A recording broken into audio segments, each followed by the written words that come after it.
Welcome back to another episode of the Lost Codex, a channel dedicated to the people, places, and histories of Azeroth's universe. In the previous episode, we learned of the roles of the second generation of the Titanforged, the seeding of plant and natural life across Azeroth, and the rise of the Wild Gods.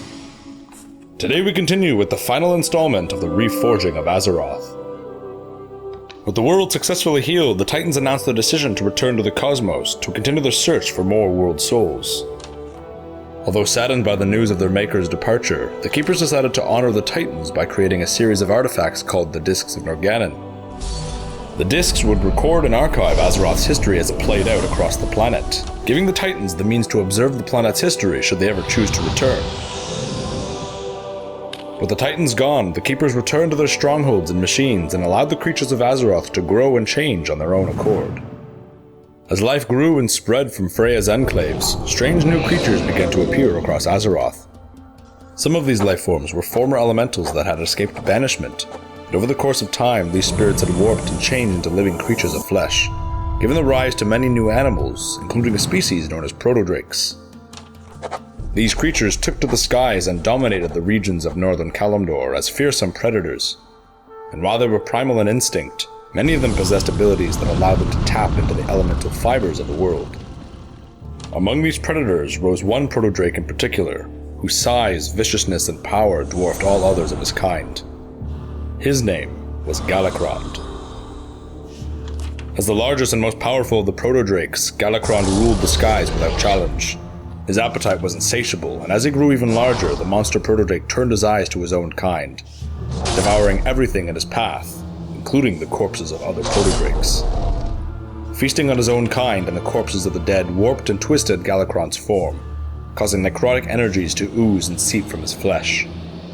These energies would reanimate the corpses of his victims, and soon, wherever Galakrond went, so did his legions of hungry undead minions.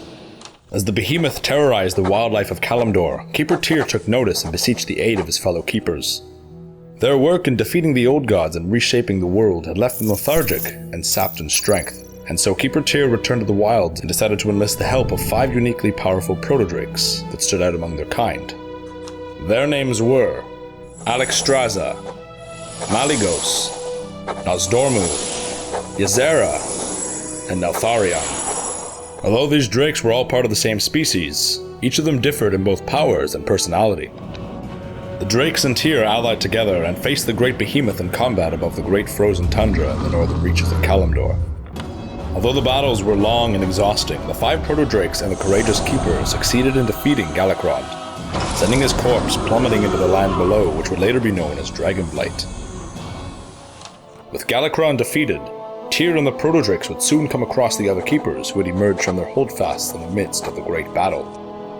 Although ashamed at their lack of action and inability to rise to the call of their brother, Keeper Tyr did not berate his fellow Keepers, but rather asked for their blessing. Tyr believed that these 5 protodrakes should be the ones to safeguard the wilds of Azeroth, while the Keepers tended to their vast machineries within their halls. All the Keepers but one agreed.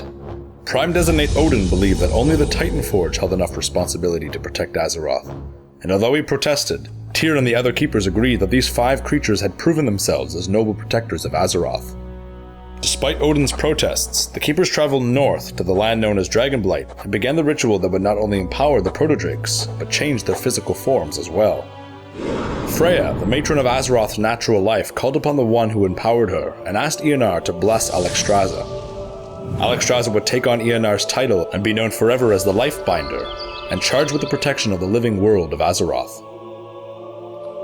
Freya would also ask Ionar to grant her life-giving blessings upon Ysera, who was charged with watching over the natural flora and fauna of Azeroth from within the Emerald Dream. With this charge, Ysera would enter a deep trance and be named the Dreamer. Loken would reach out to NORGANNON to bless and empower the protodrake Malygos, naming him the Spellweaver. From this blessing, Malygos would be granted dominion of the magical energies of Azeroth, and the secrets of the arcane would be his to discover, control, and maintain. Khaz'goroth would answer the call of Arcadis and empower the great Neltharion with the strength of the earth itself. Neltharion would be titled the Earth Warder and given the charge to protect the very mountains, caverns, and rocky landscapes of the world. Keeper Ra requests the blessing of his creator, Highfather Aman'Thul, to be given to the protodrake known as Nozdormu. The Highfather saw fit to give Nozdormu the power and mastery over time itself. However known as the Timeless One, Nozdormu was tasked with the heavy responsibility of maintaining the passage of time and ensuring the fibers of fate and reality unraveled properly. With this ritual complete and these 5 beings now empowered, the Keepers would title them the Dragon Aspects. To aid them in their sacred charge of protecting Azeroth, the Keepers would use their powers to change and alter hundreds of protodrake eggs, creating a new species called dragons. These dragons would take on one of the 5 colors of the aspects and serve as their consorts, servants, and allies. To finalize their blessing of the aspects, the Keepers constructed a massive tower in the center of Dragonblight. This tower would serve as a base of operations for the dragons, where the aspects and their kin could gather and meet. The tower would be named Wyrmrest Temple and serve as a symbol of unity for these majestic and powerful beings. With their work done, the Keepers returned to their respective fortresses and strongholds, leaving Azeroth and all of its living creatures under the protection of the Dragon Aspects. Thank you for joining us for this final installment of the Reforging of Azeroth. We hope you enjoyed learning about the work of the Keepers and their creations, and hope you join us for the next chapter. If you enjoyed what you saw here or in any of our past videos, please share the channel. If you wish to request a future topic, leave a comment below.